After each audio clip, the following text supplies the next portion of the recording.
All right, let's get right into it. When you think about nuclear war, you probably imagine some tense scene in a movie, a world leader making a grave, deliberate choice. But the truth? The real history is way messier, and honestly, a lot more frightening. You see, the moments we came closest to annihilation were almost always invisible. They weren't sparked by angry speeches or invasions.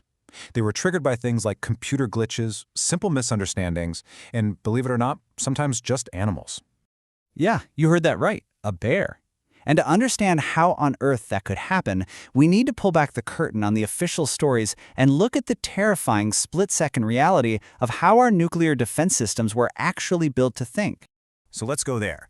Our first story takes us not to some high-tech command center in Washington or Moscow, but to the quiet woods of Minnesota, right at the peak of the Cuban Missile Crisis in 1962. Tensions were as high as they could possibly be. So, picture this. A guard at a nuclear bomber base sees a figure climbing the fence. He shoots, and an alarm goes off. Simple enough, right? But here's where it gets crazy. A wiring fault sends the wrong alarm to a different base, and the alarm they get isn't intruder alert. It's the one that screams, Soviet attack incoming. Immediately, pilots are sprinting to their jets, ready to take off with nuclear weapons. It's only because a quick-thinking commander realized the radar was clear that they stood down. And the intruder? A black bear. And here's the real takeaway. The bear was never the actual threat. The real danger was a system that was specifically designed to see a monster in every shadow, to interpret any uncertainty as the worst-case scenario. This wasn't a bug. It was a feature. So why? Why would you build a system that's so, well, jumpy? It all goes back to the core idea behind the whole Cold War standoff, the strange logic of nuclear deterrence. The whole theory, right, is that nobody's going to start a nuclear war if they know for an absolute fact that they'll be destroyed in return. But for that threat to be believable, your response can't just be certain, it has to be incredibly fast. And that need for speed created a really dangerous paradox. This is where it gets really chilling. The system has this built-in bias. Think of it like this. It's programmed to believe that failing to see a real attack, a false negative, is the worst possible outcome, total annihilation. So to avoid that at all costs, it's designed to be okay with a false positive, reacting to an attack that isn't actually happening. It's literally built to believe the worst first and ask questions later. And because of that logic, these near misses we're talking about, they weren't freak accidents. They were the predictable, almost inevitable results of the system working exactly the way it was supposed to. And they happened a lot. For example, in 1961, a brand new, powerful early warning radar in Greenland suddenly lit up, signaling a massive wave of Soviet missiles. B-52 bombers were scrambled to their takeoff points. The cause? A huge flock of migrating geese that the machine just couldn't distinguish from an enemy fleet. Or how about this one from 1979?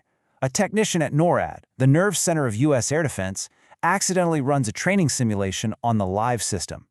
For 6 long, terrifying minutes, the entire U.S. military command believed a full-scale Soviet first strike was underway, bringing them right to the edge of launching a counterattack. And don't think this all just stopped when the Cold War ended. Nope. As late as 1995, Russian systems picked up a rocket launch and identified it as a potential U.S. missile. It was actually a Norwegian science rocket. The memo telling them about it? It had been lost in the bureaucracy. For the first and only time we know of, the Russian president's nuclear briefcase was activated for a potential launch order. So, with these fragile, hair-trigger systems, you have to wonder, how are we still here? Well, time and again, our survival has balanced on this one incredibly fragile thing.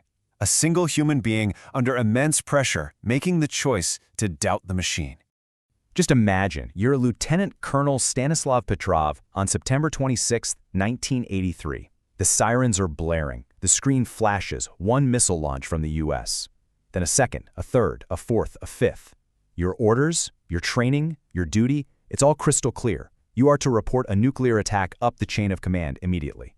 But his thinking was just so brilliantly human. He reasoned that a real first strike wouldn't be some small, tentative attack. It would be overwhelming. Hundreds of missiles, not just 5. He trusted his gut feeling over the computer's absolute certainty. And he was right. The missiles were just sunlight reflecting off of high-altitude clouds. His doubt saved the world. And around the same time as that bear incident, a similar drama played out deep under the ocean. A Soviet submarine, B-59, was being rocked by U.S. Navy depth charges. The captain, totally cut off from Moscow, was convinced World War III had started. He ordered the launch of their nuclear torpedo. 2 senior officers agreed, but the third, a man named Vasily Arkhipov, said no. His single vote, his one refusal, stopped a launch that would have absolutely triggered a full-blown global nuclear war. So what does all this mean? These stories aren't just fascinating historical footnotes. They reveal a really profound and, frankly, unnerving truth about the nature of security in the nuclear age.